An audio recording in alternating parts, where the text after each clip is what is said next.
अस्सलाम वालेकुम ग्रेड 6, कैसे हैं आप सब। Welcome back to my English lessons. Students, मेरा नाम रिदा खालिद है और आज हम मिलके करने वाले हैं OPE यूनिट नंबर 9 का लेसन नंबर 3, यानी हम करने जा रहे हैं एक और मजेदार इंटरेस्टिंग टॉपिक, जैसा आपका मेरा वादा है। आइए आज के लेसन को स्टार्ट करते हैं। जल्दी से अपनी OPE बुक्स निकाल लें और साथ अपनी नोटबुक, एक पेंसिल अपने हाथ में रख लें। हाँ जी ग्रेड 6, तो आज हम जिस टॉपिक के बारे में बात करने वाले हैं वो है फ्यूचर टाइम। हमने पहले भी बहुत दफा फ्यूचर टेंस के बारे में पढ़ा होगा। आज का जो ये लेसन है बच्चों, ये मोस्टली एक सिर्फ रिवीजन है, यानी हम दोहराएंगे कि हमने पहले क्या पढ़ा है फ्यूचर टाइम के बारे में, फ्यूचर टेंस के बारे में। बहुत सारी बातें तो हमने पहले पढ़ी हुई होती हैं, लेकिन हमें ये नहीं पता होता कि क्या ये सारी बातें उस टेंस से रिलेट करती हैं या पास्ट टेंस से रिलेट करती हैं या प्रेजेंट से रिलेट करती हैं। हम सिर्फ उनको बोल देते हैं। आज हम सीखने वाले हैं कि वो जो खास लफ्ज हमने बोलने सीखे थे वो किस टेंस से हैं। तो आइए आज के लेसन को बच्चों स्टार्ट करते हैं। सबसे पहले मैं आपको बताऊं, पेज नंबर 205 से लेके 208 तक आपका जो ये आज का लेसन है फ्यूचर टाइम, इस वर्ड से हमें पता चल रहा है कि हम किस टेंस को डिस्कस करने वाले हैं, फ्यूचर टेंस को। फ्यूचर टेंस को बनाना कैसे है ये आज हमने देखना है, ठीक है। सबसे पहले आपकी बुक के नीचे जो लिखा है उसको पढ़ लेते हैं। There are two ways of expressing future time in the verb. Verb के अंदर टाइम को, फ्यूचर के टाइम को यानी बताने के लिए दो तरीके हैं। दोनों तरीके यहाँ बोर्ड पे मैंने लिखे हैं, उनको बारी बारी हम पढ़ेंगे।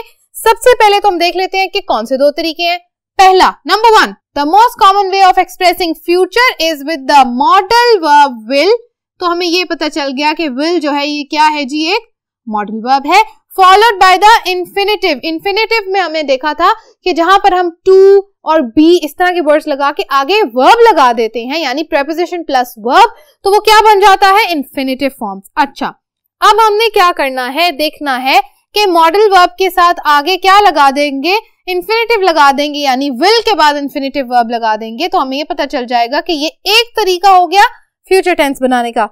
सेंटेंसेस यहाँ लिखे हैं, एग्जाम्पल्स लिखी हैं, उनको देखते हैं। पहली example, I will be there। तो will जो है ये मॉडल वर्ब लग गई है और साथ be there क्या है, ये है जी आपकी इंफिनिटिव। समझ आ गई। नंबर 2, इंफिनिटिव हमने पढ़ा हुआ है, आई होप आपको याद होगा। हमने ये लॉयंस एंड टाइगर्स के अंदर पढ़ा था, आई होप आपको वहां से याद होगा। अगर आपने नहीं देखा तो आप उस लेसन की, उस चैप्टर की, उस यूनिट की वीडियो देख सकते हैं। He will go to Multan tomorrow। He will जो है क्या है हमारे पास, मॉडल वर्ब है। गो टू मुल्तान, ये वाला जो पार्ट है ये क्या है, again infinitive. Okay, number 3, we will exactly modal verb. Meet in Islamabad, ये वाला जो हमारे पास इंफिनिटिव है इसको हम कर लेते हैं बबल। तो ये हमें पता चल गया कि एक और हमारे पास क्या आ गया, इंफिनिटिव फॉर्म, नेक्स्ट मंडे। अच्छा, the modal verb can be contracted और शॉर्टन्ड। दो बातें हमें पता चल गई कि एक जो मॉडल वर्ब है ना विल, इसको हम क्या कर सकते हैं, कॉन्ट्रैक्ट भी कर सकते हैं और शॉर्ट भी कर सकते हैं। यानी कि किसी भी मॉडल वर्ब को हम जब प्रोनाउन के साथ या नाउन के साथ लगाएंगे तो हम प्रोनाउन के साथ लगाने के बाद उसको क्या करेंगे, शॉर्ट भी बना सकते हैं।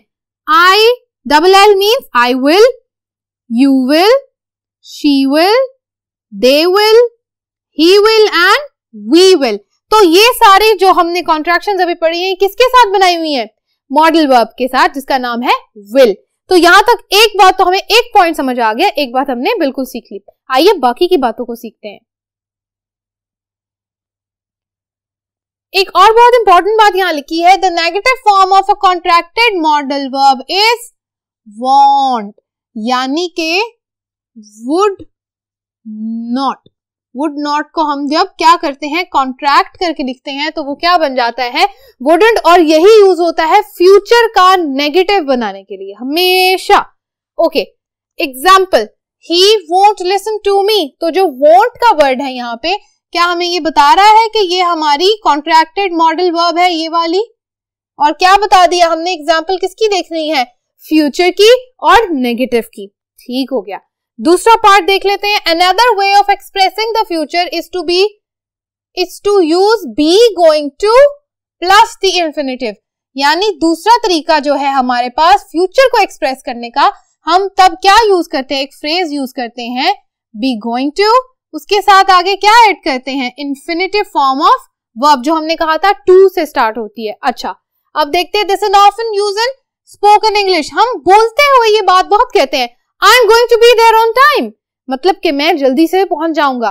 तो जब हम टू बी का टाइम यूज करते हैं, टू बी की वर्ब यूज करते हैं, तो हमें ये पता चल जाता है कि ये फ्यूचर के लिए यूज हो रहा है, ठीक है। और स्पोकन इंग्लिश में बहुत कॉमनली हम इनको यूज करते हैं। एग्जाम्पल देख लेते हैं, when I grow up I am going to be a nurse. तो हमें ये पता चल गया कि गोइंग टू के साथ हमने क्या लगाना है, एम। जो हेल्पिंग वर्ब यूज होगी क्या होगी, एम।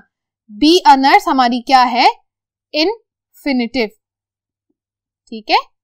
ओके जी, तो गो एम गोइंग टू, यहां तक ये जो वर्ड है हमारे पास, ये क्या बन गया है, ये आ गया हमारी एग्जाम्पल किसकी, फ्यूचर की, और बी अ नर्स क्या है, infinitive. Okay, next part, certain words can be markers or indicators for a future form. अब फ्यूचर को बताने के लिए एक तो मॉडल वर्ब हमने पढ़ ली, विल, इसके बाद हमने देख लिया कि टू बी गोइंग टू और इन्फिनिटिव कैसे यूज करते हैं। लेकिन एक और बहुत इंपॉर्टेंट चीज है जिसको हम कहते हैं मार्कर्स या इंडिकेटर। यहाँ किसी चीज को इंडिकेट कर रहे हैं, बता रहे हैं, इशारा दे रहे हैं, और मार्कर मतलब मार्क कर दिया, निशान बना दिया वहां पे कि इस बात का तो यही मतलब है, ठीक है, for a future form. Example, क्या एग्जाम्पल है जी, next week, next year, tomorrow, this evening, from now on, in the future. यानी इन सारी बातों में हमें क्या पता चल रहा है कि ये सारी बातें इशारा कर रही हैं, इंडिकेट कर रही हैं, किसको, फ्यूचर को। समझ आ गई यहां तक की बात? हमने दो बहुत इंपॉर्टेंट बातें सीख ली हैं। सबको यहां तक की बात समझ आ गई है, कॉन्सेप्ट सबका क्लियर है? Very good. अब हम करने जा रहे हैं एक राइटिंग टास्क। बच्चों, आज का जो राइटिंग टास्क है वो किस बारे में है, इसी एक वर्ब के बारे में। यानी कि हमने जो मॉडल वर्ब अभी पढ़ी है, इसको यूज करते हुए हमने क्या करना है, इसका नेगेटिव भी यूज करना है, और इसी मॉडल वर्ब को यूज करते हुए हमने यहाँ इनकम्प्लीट सेंटेंसेस को कंप्लीट करना है। सबसे पहले इस काम को मेरे साथ देख लो। Writing task, fill in the blanks in the following sentences with verbs of your own choosing. आपने यहाँ पर अपनी मर्जी की वर्ब लगानी है, और साथ में हमें इंडिकेटर दिया हुआ है कि क्या वर्ब कौन सी आएगी, फ्यूचर। और कौन सा future, future negative.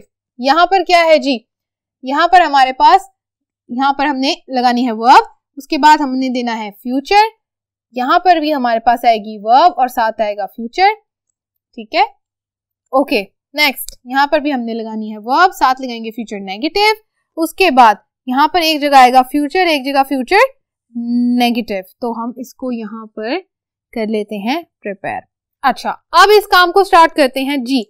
The president dash, यानी फ्यूचर की कोई वर्ब लगानी है, टू अफ्रीका टुमारो। तो प्रेसिडेंट साहब अफ्रीका जा ही सकते हैं ना, the president will go to Africa tomorrow, कल की बात हो रही है। मॉडल वर्ब लगा दें जल्दी से, विल गो। हमें ये पता चल गया कि जो गो है ये हमने फर्स्ट फॉर्म क्यों लगाई है, कि विल के साथ हमेशा हम क्या लगाते हैं, फर्स्ट फॉर्म ऑफ वर्ब, ठीक हो गया।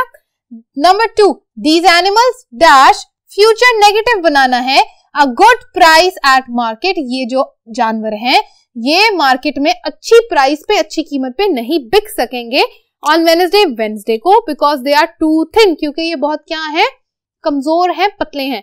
तो हम कह सकते हैं दीज एनिमल्स वोंट बी। हमने क्या कहा था कि नेगेटिव कैसे बनाना है, वोंट, won't be sold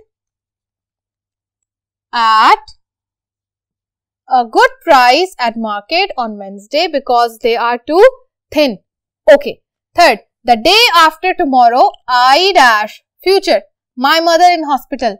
पहले तो इस सेंटेंस को पूरा कर लेते हैं। डे आफ्टर टुमारो मतलब परसों, परसों I will, और उसके बाद हमें लगाने हैं एक verb, My mother in hospital. I will see या visit, आप इसके साथ visit भी लगा सकते हैं। My mother in hospital and then I dash home, explain Razak's mother. And then I, future लगाना है, will go home, explain Razak's mother. उसकी रजाक की अम्मी ने कहा कि मैं हॉस्पिटल में परसों अपनी अम्मी को विजिट करने जाऊंगी, मिलने जाऊंगी और उसके बाद मैं घर चली जाऊंगी। Okay, number 4, from now on she dash negative a single word he says, said Fatima. Fatima ने कहा कि आज के बाद वो एक भी बात तुम्हारी नहीं मानेगी। She won't listen to a single word he says, said Fatma. 5. We are hoping that next year the rainfall dash future. अब देखें, रेनफॉल की बात हो रही है फ्यूचर में, कि फ्यूचर में कैसी होगी, तो हम कहते हैं we are hoping that next year the rainfall will be better.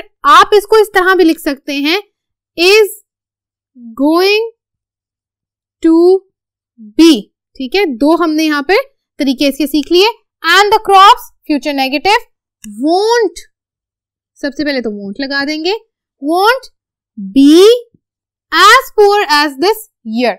यानी हमने आज सीख लिया कि जहां जहां हमने क्या लिखा है, इज गोइंग टू लिखा है, वहां पर हम विल भी लगा सकते हैं और विल के साथ हम विल की जगह हम इज गोइंग टू बी भी लगा सकते हैं।